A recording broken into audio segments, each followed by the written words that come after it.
Have you ever heard thunder roar and seen a bright light strike through the clouds? But what is that light called? It's called lightning. Well, what is lightning? Lightning is a strike of electricity produced by the thunderstorm.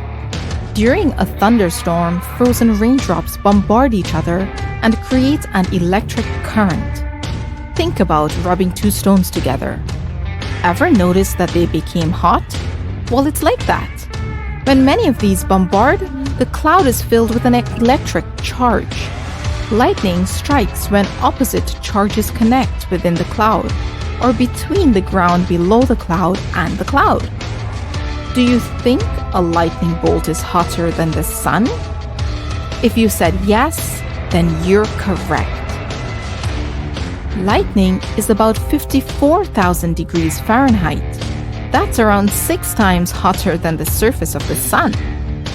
So next time you see lightning strike, now you know a little bit more about lightning. Share this video with your friends and hit the like and subscribe buttons for more videos like this.